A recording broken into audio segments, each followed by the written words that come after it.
اللي في الدايره الحمراء ده ادي بيضرب الراجل اللي بتيشيرت اصفر، بيضرب الراجل ابو قميص اصفر ده علشان كان عايز حاجه من الوزير، واحنا داخلين وراهم بالكاميرات ومسموح لنا الدخول عادي جدا. فجاه الراجل طلع في الحته اللي هو طلع فيها دي، كان طالع لنا احنا مراسله. هي الكاميرا للاسف بتاعتي كانت دخلت، يعني الكاميرا بتاعتي اهي جوه دي بقى. دي آية اللي من دريم اللي ضربها الحارس، دي اللي ضربها بالظبط. ضربها ازاي؟ عمل فيها ايه؟ مسك ايديها؟ هو هي دخلت وانا وراها، فهو مسكها وجرها بره، فهي بتقول له انت بتحط ايدك عليا.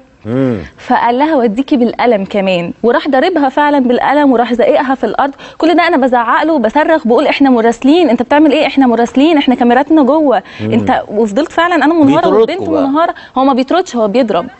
في نفس الوقت جه مصطفى اللي هو مصور جريدة الوطن بيدافع عن آية، فراح ضربه هو كمان، والسيجاره كان ماسك سيجاره هي باينه في الصوره في بقه، فجت في رقبه مصطفى عورته، وبعدين ضرب مصطفى وقعه في الارض، وبعدين فجاه البوابه الحديد الفظيعه دي اتقفلت في وشنا، بقت كاميراتنا جوه لولا ان المصور بتاعي بس هو اللي طلع، وبقيه الكاميرات جوه واحنا بره.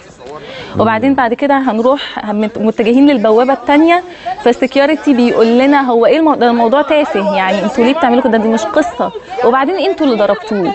فانا بقيت بقول له انت كذاب، احنا ما ضربناهوش، انت شفت ان احنا ضربناه؟ احنا ما ضربناهوش. فقال عامه هو ما حصلش حاجه عادي يعني. طب ايه اللي هيحصل؟ طب احنا عايزين الوزير اللي هو اصلا سمعنا، يعني هو الفكره ان الوزير ما كانش طلع، الوزير كان داري بكل اللي بيحصل ده، وتجاهل الموقف تماما. دخلنا جوه، قعدنا حوالي ساعه في مكتب الامن اللي تحت، جالنا نقيب من الاسم بس. احنا كده في مكتب الامن قاعدين، ما حدش معبرنا، بمعنى ان ما حدش معبرنا طول الوقت. خلاص يا جماعه حصل خير، لموا الموضوع، ما حصلش حاجه. وبعدين بعد شويه طلعونا من مكتب لمكتب، فانا سالتهم طب وبعدين يعني خلاص كفايه، نرجع لسلمى بقى لو سمحتوا.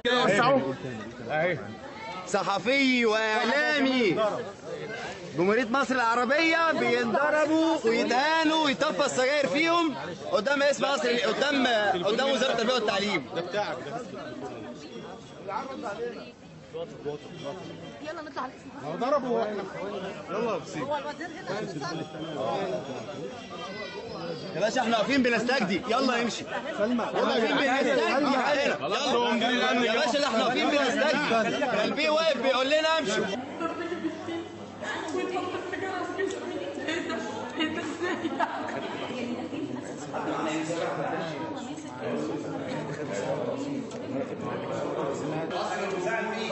معرفش ده